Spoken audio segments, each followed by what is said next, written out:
哇！如果係咁嘅話，你就應該因為呢個原因咧，應該要買15 Pro Max 而唔係15 Pro 啦。Hello， 大家翻到我 channel， 我嘅熱愛科技，我係先 Mac。咁喺 channel 裏面會大家分享啲有趣上嘅科技產科技知識，同埋當然少得個魔術片同魔術片。所以你中咗，你記住而家 subscribe 唔係搞中咁多出新嘅資訊，唔會不算任何一啲啦。我俾3秒鐘你 ，3、2、1。OK， 咁大家見到台面上面嘅兩盒咧，就知道我哋今日呢條片係要做啲乜嘢啦。咁冇錯，如果有睇開我片嘅觀眾咧，應該睇到上一條開箱嗰部自己嘅 iPhone 15 Pro 嘅片噶啦。咁如果未睇咧，可以翻去睇先。OK， 咁但係啊，今年嘅 Apple 發佈會最大嘅更新就梗係15 Pro Max 嘅5倍光學變焦鏡頭啦，同埋仲有15嘅嗰個新顏色嗰個粉色啦。咁所以今日咧，我特登借咗呢兩部機翻嚟咧，一齊同大家去做個開箱嘅 ，OK？ 咁事不宜遲，我哋先開咗15先啦，好冇？咁呢個係偽開箱嚟嘅啫 ，OK？ 因為咧其實本身已經開咗噶啦 ，OK？ 咁但係我哋都循例做個開箱啦。哇！不得了，不得了，不得了！你要見到今年呢個粉色真係好靚喎，唔怪得上網咁多人都話好中意個粉色，真係好靚，我想講。同埋攞上手嗰個質感咧，同以往爭好遠啦。首先最大嘅分別咧，我第一個 feel 到嘅分別啦。就係佢個機背個玻璃同以前爭好遠，因為如果以前佢出個粉紅色嘅 iPhone 14、13啊嗰啲唔知10幾啦，咁但係咧今年呢個玻璃有啲唔同，因為今年咧 Apple 係第一次喺呢個15嘅系列裏邊啦，加咗呢個叫做注色工藝嘅玻璃上邊啦，即係簡單啲嚟講就係嗰塊玻璃咧喺整嘅時候已經將呢個顏色咧打咗入去個玻璃裏邊，所以咧就令到佢有一個更加之靚嘅磨砂玻璃嘅感覺啦。因為以前嗰啲玻璃咧就係上面有一層玻璃嘅，咁下邊咧再擺一層相對應嘅顏色，例如黑色啊、白色啊、粉紅色咁樣。但係今年呢個工藝咧，真係會令人眼前一亮。我想講，真係有質感好多咯，感覺上。咁同埋雖然佢個邊框係鋁金屬啦，唔係15 Pro 啊、Pro Max 嗰啲嘅鈦金屬，咁但係咧佢襯呢個粉色都真係好唔錯喎。我相信好多女仔都會因為呢個粉紅色而揀呢個嘅 iPhone 15都未定啦，真係，因為真係好靚啊！OK， 我哋撕開睇睇先。OK， 咁呢啲嘅卡針說明書都係嗰啲啦。講個充電線啦，咁今次跟嘅充電線咧，因為轉咗做 Type C 嘅口啦，咁15 Pro 都係噶啦。咁所以呢條咧都係 Type C to Type C 嘅。咁呢條充電線咧同15 Pro Max 裏邊跟嘅嗰條都一樣噶啦，都係得 USB 2.0 嘅速度嘅啫。咁但係15本身都係得 2.0 速度，所以都唔緊要嘅。OK， 好，咁我哋嚟個開機睇睇先啊。OK。Hello， 你好，好，我哋都係快速咁樣設置入咗去先啦。OK， 咁我哋就入到去一個 iPhone 15嘅主界面啦。我想講咧，佢嗰個質感真係做得好好啊，同埋咧，佢中間呢塊玻璃啊，同佢隔離嗰個鋁金屬咧，過渡嘅嗰個位係做得非常之好，所以摸上手咧，係完全摸唔到嗰個接合嗰個接縫嗰個位嘅。你望落去咧，感覺上就好似一體成型咁咯。佢嗰個做工真係，所以 Apple 嘅做工水準都係一如既往嘅咁好啊！真係唔係講笑 ，OK。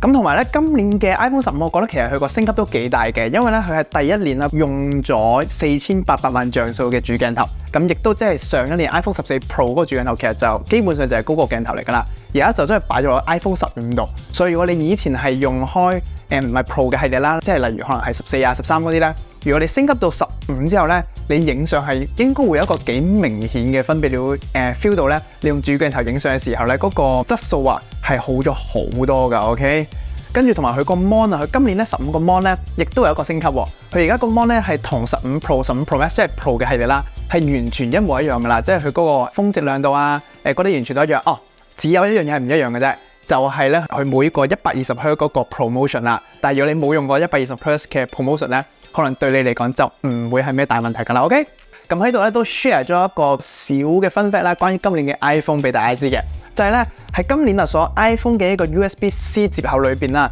你會見到佢嗰個接口咧，佢嗰個觸點啊係會跟翻你部機嘅顏色係一模一樣嘅。咁例如我而家手上嘅係粉色嘅15啦，佢裏邊嗰個嘅 Type C 嗰個接口嘅觸點咧，都係粉紅色嘅，你會見到係咁。同埋第二個分別咧就係咧，你可以透過喺呢個 USB-C 個窿啦望落去咧，你會見到佢呢部機嗰個嘅型號嘅編號啦，同埋咧佢係嗰個產地喺邊度。因為今年好多人糾結係中國製啊定係印度製咁樣啊嘛。咁你呢度咧就可以分別到佢係邊度製啦。咁例如我依部手上嘅粉紅色啦，咁你會見到咧，佢就係 Made in China， 就係中國製噶啦。OK， 咁啊呢度講一講咧，就係佢嘅 USB-C 接口咧，同15 Pro Max 嘅 USB-C 接口咧係有唔一樣嘅。雖然大家都係 USB-C， 但係咧呢個係 USB-C 2.0嘅啫，咁佢就冇Pro 系列嘅 USB-C 3.0嗰個10 Gigabit per second 咁快啦，佢係爭咗成20倍嘅。OK。咁但係啊，我都明嘅，可能你會覺得咧呢啲咁專業嘅名詞，咁多功能係咪好似好難明咁樣呢？咁唔緊要嘅，如果真係聽唔明嘅話咧，除咗可以睇多啲我嘅片啦，或者喺下邊留言問我之外啦，你仲可以問呢個嘅 Apple Champion Plus 嘅咩話？你話唔係好知咩係 Apple Champion Plus 咁嘅話咧，就要睇多啲今日呢條片嘅 sponsor， 佢就係CTM 啦。 OK， 咁 Apple Champion Plus 咧，其實就係一班經過 Apple training， 而且係得到認證嘅技術人員嚟嘅。而且喺澳門嘅電信商啦，就只有 CTM 有呢個嘅 Apple Champion Plus 去駐店，去提供一個專業嘅諮詢服務俾你嘅。咁所以如果你對你嗰部嘅 iPhone 啦有任何嘅疑問啦，你都係可以去呢個 CTM 啦，揾呢個 Apple Champion Plus 去幫你咧解答嘅。咁而且如果你諗住今年入手呢個嘅 iPhone 15嘅話咧，你都可以考慮喺 CTM 度上台出機㗎。因為只要你一上台出呢部嘅 iPhone 15嘅話咧，咁就可以自動成為 CTM 嘅專一會成員。咁除咗會有呢個嘅升級嘅生日禮遇啦，同埋購物雙倍積分之外，download 埋呢個 CTM Buddy App 咧，仲可以睇到更加多唔同嘅優惠添。咁雖然呢條片係有 sponsor 嘅，咁但我自己其實本身咧都一直係用開 CTM 嘅3地 plan 好耐㗎啦。因為例如我去香港啦，或者去大陸嘅話咧，都唔使換 SIM 卡就可以好方便咁樣上到網。咁而且CTM 喺澳門嘅覆蓋範圍咧，真係超級之廣㗎。咁所以如果你哋都打算準備入手 iPhone 15嘅話咧，不妨考慮一下去呢個原廠行貨、信心保證嘅 CTM 度上台出機啦。 OK， 好，咁接住落嚟咧就到我哋今日嘅重頭戲 iPhone 15 Pro Max 啦。 OK， 我自己咧都好期待 Pro Max 個鏡頭究竟有幾犀利。 OK， 咁但係都要講一聲先啦，因為今年咧佢有一個叫原色鈦金屬啦，嗰個新嘅顏色啦。咁但係咧好遺憾，我係借唔到嗰個新顏色嘅，我只係借到一個黑色嘅啫。不過唔緊要，我哋最重點咧都係要睇下嗰個 Pro Max 嘅鏡頭同 Pro 有幾大嘅差別嘅啫。OK， 好，咁我哋都嚟做個偽開箱先。OK， 哇！雖然咧我已經開過我嗰部嘅15 Pro 啦，咁所以咧呢個鈦金屬嘅質感咧已經唔可以再驚豔到我啦，因為我習慣咗啦嘛。OK， 咁但係咧佢仲有另一樣嘢咧係 wow 到，就係佢嘅重量。我想講，因為咧如果你係有用開不鏽鋼嘅 Pro Max 即係以前嘅 Pro Max 嘅話咧，你會知道 Pro Max 係有幾咁重嗰部機。OK， 咁但係咧我一攞上手最大嘅分別、最明顯嘅分別啦，就係咧佢個重量真係輕好多。其實咧我個 feel 咧，我咁樣覺得佢個重量其實就同我以前嘅14 Pro， 即係 Pro 系列14 Pro、13 Pro 嗰啲重量差唔多咗，真係。如果唔係佢個尺寸咁大咧，佢咁輕嘅話咧，其實我真係有可能會揀 Pro Max 都未定啦。我揀 Pro 嘅最重要原因其實就因為佢嘅大細嘅問題嘅啫。其實講真 ，OK， 咁先擺埋一邊先。跟住就都係嗰啲啦，卡針啦、貼紙啦 ，OK， 同埋佢嘅 USB-C to C 嘅充電線啦 ，OK， 都係只係 support USB 2.0嘅啫 ，OK。所以如果你要 support 3.0咧，就要買 Apple 新出嗰條嘅 Thunderbolt 4嘅嗰條線啦，499蚊港幣 ，OK。咁我哋咧先打開埋一個15 Pro Max 先。哇！我哋開個機先啦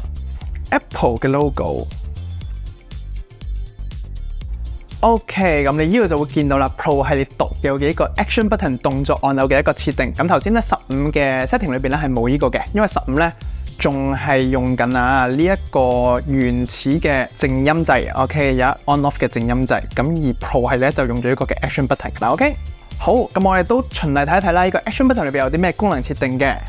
咁我哋首先啦，可以揀呢個嘅靜音模式啦，即係最基本嘅嗰個功能啦。跟住專注模式，跟住相機啦、電筒啦、錄音啦、放大鏡啦，或者一個最有用嘅 Shortcut， 因為 Shortcut 咧你可以基本上去定義為做任何嘅功能咧都係可以嘅。OK， 跟住就係輔助使用啦。咁我而家咧先揀翻呢個嘅靜音模式先。OK， 好，咁就入到去啦，等我咧攞埋我自己嗰部嘅15 Pro 嚟做個對比先，可以俾大家睇清楚少少啊。咁右邊呢度咧就係我嘅15 Pro 嚟嘅，咁左邊度咧就係呢個15 Pro Max 啊。你會見到咧個大細差距咧，其實同以往嘅 Pro 同 Pro Max 嘅差距咧都係一樣嘅。俾大家睇佢嘅握感啦，如果一隻手攞嘅時候咧，呢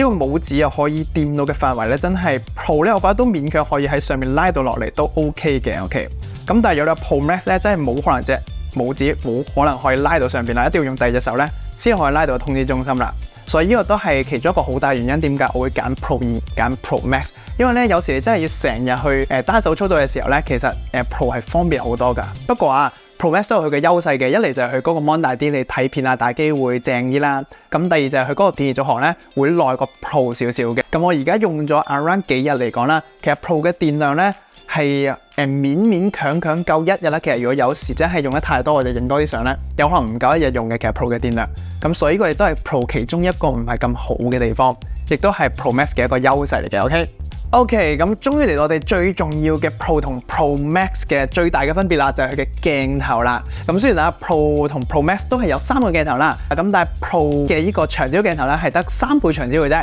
咁而 Pro Max 嘅呢個長焦鏡頭咧係有5倍長焦鏡頭嘅。咁究竟佢哋嘅差距有幾遠呢？咁呢度咧就等我俾啲實拍嘅樣張啦，俾大家去睇睇佢哋嘅分別啦。咁其實你會見到啊，基本上咧，呢兩部手機啊，喺一個超廣角同埋呢個普通嘅廣角，即係佢嘅主鏡頭啦，喺影相嘅上面咧，基本上冇乜差距嘅啫。咁但係啊，佢哋拉開差距嘅地方咧，就係當你用個主鏡頭 zoom in zoom 到去3倍嘅時候咧，你會見到 Pro 嘅3倍變焦嗰張相咧，係會比 Pro Max 嘅咧更加之 sharp， 更加之清晰嘅。咁係因為啦 ，Pro 佢本身有一個原生嘅3倍長焦鏡頭，咁所以用呢個3倍長焦鏡頭影出嚟咧，一定係會比 Pro Max 去夾硬用嗰個嘅主鏡頭啦，去數碼變焦去放大到3倍咧，一定要比佢更加之清晰嘅。咁所以你見到啊，喺呢個3倍到5倍呢一個區間裏邊咧 ，Pro 係會比 Pro Max 更加之優勝嘅。咁但係啊，當你放大咧，去到嚟到5倍之後咧，又會發生一個嘅轉變啦。因為 Pro Max 佢有呢個嘅5倍原生嘅長焦鏡頭啦，咁所以去到5倍嘅時候咧，你會見到 Pro Max 嗰個成像嘅質素咧，係會比 Pro 係好多㗎。咁所以咧，呢個就要 depends on 翻你覺得你自己平時會用3倍多啲，定係5倍多啲啦。咁我簡單舉一個嘅 scenario 啦。如果你平時最主要用手機去影相，例如係真係喺室內嘅，例如喺餐廳影下啲嘢食啊，或者係餐廳幫嘅女朋友影下相啊咁樣嘅話咧，咁就3倍其實會比較適合嘅，因為通常喺室內嘅環境啦，個空間都唔會太大。咁所以3倍嘅77mm 呢個長焦鏡頭啦，其實係差唔多好 good fit 嘅啦。OK， 咁如果你係室內裏邊去用5倍長焦鏡頭，即係120mm 嘅話咧，你會覺得你點樣褪後咧，都係會影到啲嘢好大嚿，會填滿晒個畫面就唔好睇噶啦。咁相反啊，如果你係成日去旅行去影啲風景啊，或者你成日都會喺戶外影相嘅，喺啲室外嘅地方嘅，咁可能咧120mm 呢個嘅5倍長焦鏡頭咧就會更加之適合你啦，因為咧佢呢個5倍長焦鏡頭可以營造出一個更加之壓縮感嘅相啊，咁就更加似你用相機啦去攞啲長焦鏡頭影出嚟嘅感覺噶啦，同埋咧佢嗰個 background 啦，由於佢係5倍啦嗰個變焦鏡頭，咁所以咧佢個 background 咧都會更加之 blur 嘅，咁所以影出嚟咧就會更加之靚啦。OK， 咁所以呢個就真係 depends on 翻你平時嘅使用場景會係邊一個情況比較多啦。如果係15 Pro 嘅話咧，佢嘅優勢啦就係佢嘅尺寸大細咧會比較細少少啦，你容易啲一隻手去攞到嘅。咁而佢嘅唔好嘅地方咧就係可能續航力唔夠 Pro Max 咁多啦，同埋佢個鏡頭係3倍鏡頭就唔係5倍鏡頭，就影唔到咁長焦個距離啦。咁而15 Pro Max 啊，佢嘅優勢咧就係佢有最新嘅5倍長焦佢嘅鏡頭，咁呢個咧就係歷來嘅 iPhone 咧都係冇呢個功能嘅，咁同埋佢嘅電池續航力會更加之耐啦。咁但係佢嘅唔好嘅地方咧就係佢個體積個 size 啊有啲太過大啦，咁所以你一隻手咧就比較難操縱，咁所以你就因應翻咧自己需要邊一樣嘢多啲咧，咁就去揀翻你究竟係應該要買 Pro 啊定係買 Pro Max 啦。OK。好，咁既然我哋開箱咗咁多嘅 iPhone 15啦，咁點可以冇咗呢個同樣係最新推出嘅 USB-C 接口嘅 AirPods Pro 2咧？咁之但係啊，呢一個我就唔開箱啦，因為咧為咗答謝啦，一直支持我嘅觀眾同埋睇到嚟呢度都仲未走嘅你啊，咁所以我決定咧喺條片搞一個嘅 Giveaway 活動，抽出位嘅幸運兒送出呢一個咧連我自己都冇啊，全新嘅 USB-C AirPods Pro 啦。OK。咁只要你係年滿18歲啦，而且係 CTM 嘅客戶，即係例如用緊 CTM 嘅月費卡啦，或者係儲值卡咁樣啦，咁你就可以參加今次嘅 Giveaway 活動噶啦。咁而參加方法都好簡單嘅啫，你只需要做齊以下呢4步。首先就係 like 咗呢條片啦 ，OK。第二就係要訂閱我嘅 channel， 第三就係喺下面留言咧講低你平時會點樣去使用呢個嘅 AirPods Pro 嘅。而最後第四步啦，就係將呢條片咧 share 去你嘅 Instagram 嘅 story 裏邊，記得要加埋呢條片嘅 link， 同埋咧要 tag 翻我嘅 Instagram account， 即係呢個 Tection_Matt。OK， 咁只要你做齊有呢4步咧，就可以自動參加我哋今次嘅抽獎噶啦。咁而抽獎嘅結果啊，就會喺10月16號喺翻我嘅 Instagram， 即係 Tection_Matt 裏邊啦，去公佈翻嘅。咁所以大家就要留意住啦。OK， 溫馨小提示，記得一定要做齊晒呢4步啊！因為如果真係抽中你，但係發現你冇做足嘅話咧，咁就唔好意思啦，咁就只可以咧自動取消你嘅中獎資格，重新再抽過啦。OK， 咁我就係一個熱愛科技嘅魔術師 Matt， 我哋下條片再見 ，Peace， 祝你好運 ，Good luck。我自己都好想要呢個 AirPods Pro。